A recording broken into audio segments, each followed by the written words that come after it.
కంచగచ్చబాలి వివాదంపై ఈ రోజు సుప్రీంకోర్టులో వాదనలు వినిపించనుంది తెలంగాణ ప్రభుత్వం. మరి ఆ వాదనలు ఎలాంటి వాదనలతో సిద్ధమైంది? Justice B R Gavai, justice Augustine George ధర్మాసనం విచారించబోతోంది. కోర్టు నంబర్ 2లో ఐటమ్ నంబర్ 15 and 16 గా ఈ కేసు విచారణకు రాబోతోంది. ఈ కేసులో రాష్ట్ర ప్రభుత్వ ప్రధాన కార్యదర్శిని ప్రతివాదిగా చేర్చింది సుప్రీంకోర్టు. ఈ క్రమంలో సిఎస్ ఇవాళ శాంతకుమారి విచారణకు హాజరయ్యే అవకాశం ఉంది. ఈ నెల 3న జరిగిన విచారణ సందర్భంగా సిఎస్ కు సుప్రీంకోర్టు నోటీసులు జారీ చేసింది. కంచగచ్చిబౌలి భూముల కేసులో తెలంగాణ ప్రభుత్వం ఇప్పటికే కౌంటర్ దాఖలు చేసింది.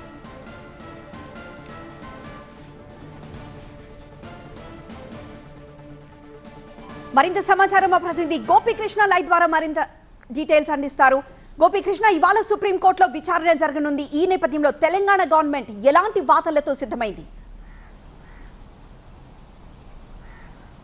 ఎస్, తెలంగాణలో హాట్ టాపిక్ ఇది. కంచగచ్చిబౌలి 400 ఎకరాల భూ వివాదానికి సంబంధించి ముఖ్యంగా అది హెచ్యూ ల్యాండ్స్ అని చెప్పి హెచ్యూ విద్యార్థులు ఆందోళనలు చేశారు, అరెస్టులు అయ్యారు, లాఠీ చార్జ్ ఇంత వ్యవహారం నడిచిన తర్వాత ఈ వ్యవహారం సుప్రీంకోర్టు సుమోటోగా స్వీకరించి రాష్ట్ర ప్రధాన కార్యదర్శికి నోటీసులు ఇవ్వడం జరిగింది. ఆ నోటీసులకి కౌంటర్ కూడా ఇప్పటికే తెలంగాణ ప్రభుత్వం ఫైల్ చేయడం జరిగింది. ఈరోజు సుప్రీంకోర్టులో court number 2 justice B R Gavai, justice Augustine George ధర్మాసనం ముందు ఐటమ్ నెంబర్ 15, 16గా ఈ కేసు లిస్ట్ అవ్వడం జరిగింది.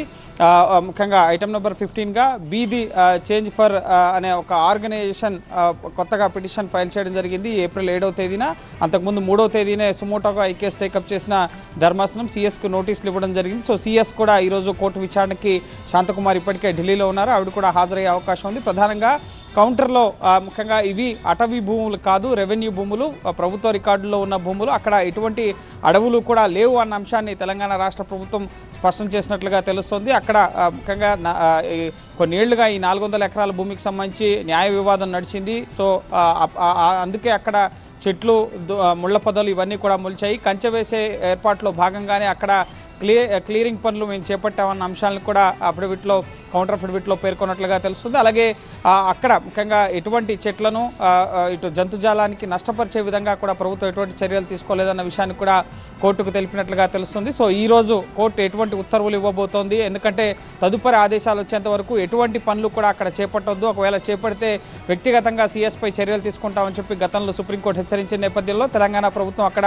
ఎటువంటి పనులకు కూడా నిర్వహించకుండా అడ్డుకట్ట వేసిన పరిస్థితి ఉంది. సో ఇప్పుడు ఈరోజు అది ప్రభుత్వ భూమి, గతంలో అక్కడ ఈ భూముల్లో యూనివర్సిటీలు కానీ, బస్టాండ్లు కానీ, ఇతర మౌలిక సదుపాయాల ఏర్పాటు కూడా జరిగింది. అది అటవీ భూమి కాదు, అక్కడ ఎటువంటి అడవులు లేవు, వన్యప్రాణులు, వీటికి ఎటువంటి నష్టం జరగడం లేదని చెప్పి కోర్టుకు తెలిపిన నేపథ్యంలో ఈరోజు సుప్రీంకోర్టు ఎటువంటి ఉత్తర్వులు ఇస్తుంది అనేది ఉత్కంఠ నెలకొంది. మధ్యాహ్నం 12 గంటల వరకు కూడా ఈ కేసుకు సంబంధించి ఒక స్పష్టత సుప్రీంకోర్టు నుంచి వచ్చే అవకాశం కనిపిస్తోంది.